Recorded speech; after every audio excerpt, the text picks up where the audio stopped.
जय माता दी दोस्तों। आज की कहानी मैं आपके लिए लेकर आया हूँ दीपक और देवोत्सव। दोस्तों, बहुत समय पहले की बात है। नर्मदा नदी के किनारे एक छोटा सा गांव था, दीपपुर। उस गांव में दीपक नाम का एक साधारण युवक रहता था।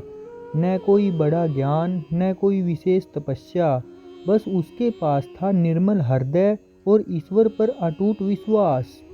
दीपक हर सुबह नदी के घाट पर एक छोटा सा दीप जलाता और मन ही मन कहता, हे प्रभु, मुझसे पूजा में भूल हो जाए तो मेरे कर्मों में सच्चाई बनी रहे। गांव के लोग उसका मजाक उड़ाते। कोई कहता, इतना छोटा दीप जलाने से भगवान प्रसन्न नहीं होते, तो कोई हंसकर बोलता, भगवान को सोना चांदी चाहिए, दीपक नहीं। एक दिन गांव में भयंकर सूखा पड़ गया। कुएं सूखने लगे, खेत बंजर हो गए। लोग मंदिर में बड़े बड़े यज्ञ करने लगे, पर परिणाम कुछ नहीं निकला।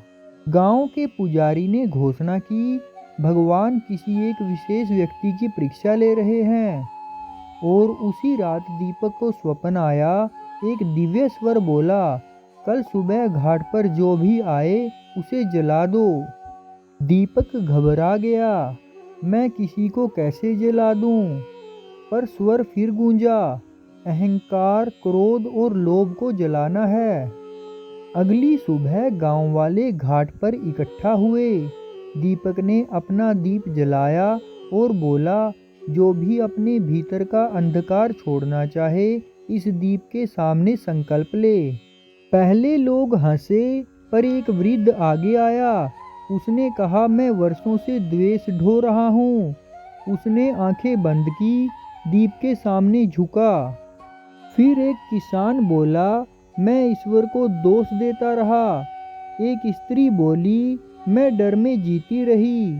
जैसे जैसे लोग अपने भीतर की दुर्बलताएं छोड़ते गए, अचानक आकाश में बादल घिर आए।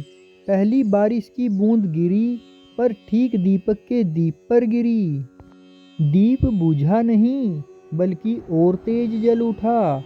पुजारी की आंखों में आंसू बहने लगे। उसने कहा, आज समझ आया, भगवान बाहरी भव्यता नहीं, भीतर की सच्चाई चाहते हैं।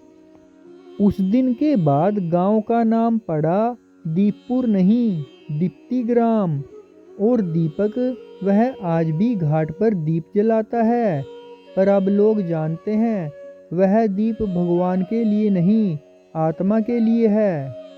अंत में दोस्तों, हमें इस कथा से यह संदेश मिलता है कि ईश्वर को पाने के लिए आडंबर नहीं, निर्मल मन और सच्चे कर्म ही सबसे बड़ी पूजा है।